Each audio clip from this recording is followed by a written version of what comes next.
Ex-FBI lawyer to plead guilty in Durham. Look at Russia probe. My GD name is all over the legal documents investigating his staff. Headline USA, a former FBI lawyer plans to plead guilty to making a false statement in the first criminal case arising from U.S. Attorney John Durham's investigation into the probe of ties between Russia and the 2016 Trump campaign that were found to be non-existent.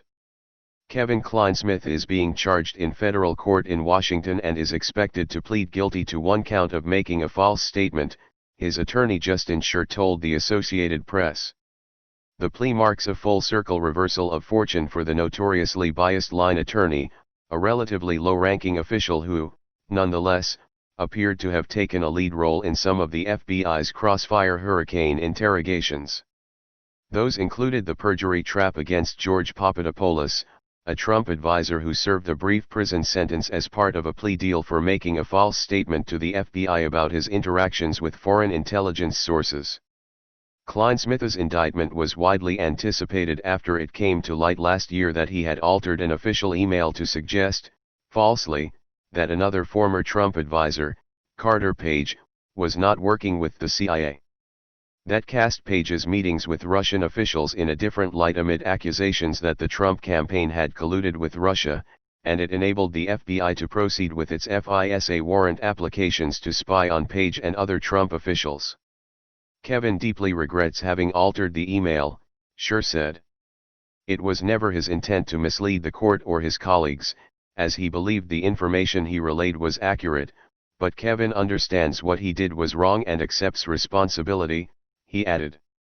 His declared intent aside, subsequent investigations in Congress and the Justice Department Inspector General's office nonetheless revealed Clinesmith's outrageous anti-Trump bias, including a post to a group messaging platform that declared, "Viva la resistance."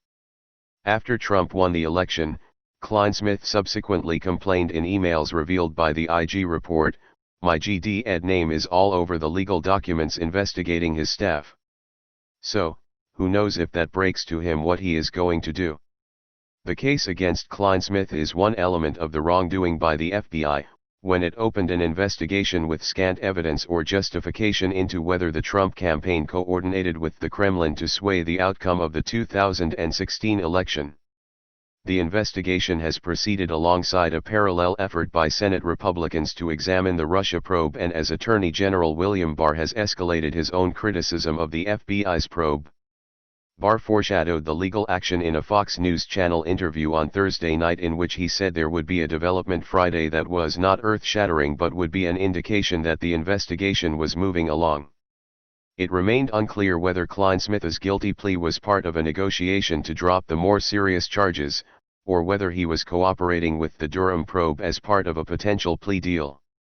Clinesmith was referred for potential prosecution by the department's Inspector General's office last December following its internal review of the FBI's role in the Russia hoax.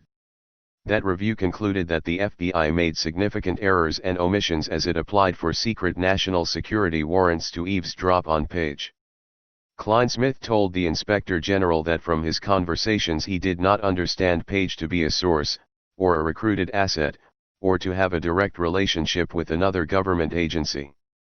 Durham, the U.S. Attorney for Connecticut and a veteran prosecutor with a history of special assignments from Washington, is expected to conclude his criminal investigation sometime before Labor Day. Already, Democrats are clamoring that the potential criminal indictments of top Obama-era intelligence officials could taint the upcoming November election. Others insist that the conspiracy to frame the Trump campaign and undermine the Republican administration is simply old news. However, none of the intelligence officials linked to the scandal via now declassified documents have yet faced any serious accountability beyond intra-department discipline. Barr appointed Durham just weeks after special counsel Robert Mueller concluded his nearly two-year investigation.